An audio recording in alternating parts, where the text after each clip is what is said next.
Monsieur le Président, mes chers collègues, en paraphrasant la célèbre question du météorologue Édouard Lorenz, le battement d'ailes d'un papillon au Brésil peut-il provoquer une tornade au Texas?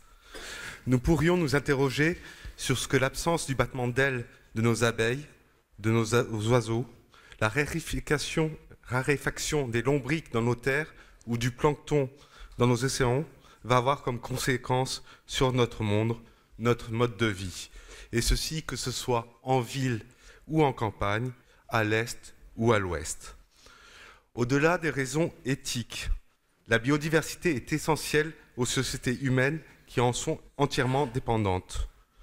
Pourtant, celle-ci continue de se dégrader, en raison principalement de la destruction des habitats, de l'exploitation intensive des ressources naturelles, des espèces invasives et du changement climatique. À l'image de l'eau, la biodiversité est l'un des facteurs essentiels à notre futur développement. C'est un défi essentiel que nous devons relever. Dès novembre 2015, la Bretagne s'est manifestée pour être candidate à l'expérimentation en partenariat avec le ministère de l'Environnement. En cohérence avec les différentes conférences de l'eau et des milieux aquatiques, de la transition énergétique, des ressources et mers et littorales, nous avons installé en février 2018 la conférence bretonne de la biodiversité, avec toujours le souci de co-construction avec l'ensemble des partenaires. C'est toujours avec cette volonté partenariale, cette conviction chevillée au corps de l'exigence d'un dialogue permanent avec l'ensemble des acteurs bretons que nous releverons le défi de la reconquête de la biodiversité. D'après la loi pour la reconquête de la biodiversité, de la nature et des paysages, cette conférence bretonne de la biodiversité devra se positionner à terme sur le projet de création et les orientations d'une agence bretonne de la biodiversité.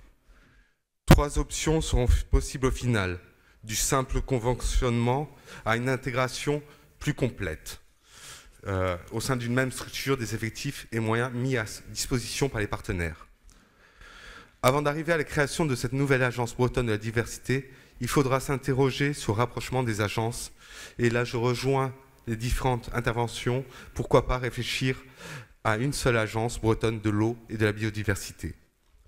Avant de conclure, je voulais saluer votre action rapide, Monsieur le Président, face à la détresse de nos apiculteurs. Vous avez annoncé 2 mesures exceptionnelles pour 2008 qui font suite à plusieurs dispositifs régionaux déjà mobilisés pour accompagner les apiculteurs depuis 2015. En plus de ces 2 mesures exceptionnelles, vous proposez aujourd'hui aux partenaires de la démarche de l'Agence bretonne de la biodiversité d'inscrire un travail spécifique sur le sujet des abeilles, véritable baromètre de notre biodiversité, à travers un amendement à ce bordereau. Vous avez su répondre aux besoins immédiats de la filière des apiculteurs, sans oublier d'inscrire dans le long terme notre réflexion, notre action pour les abeilles bretonnes. Aussi, mes chers collègues, je vous invite à approuver le principe de constitution d'une agence bretonne de la biodiversité, d'approuver les orientations et le calendrier, et de montrer, à travers l'adoption de l'amendement du Président, notre attachement particulier aux apiculteurs et apicultrices bretons. Merci.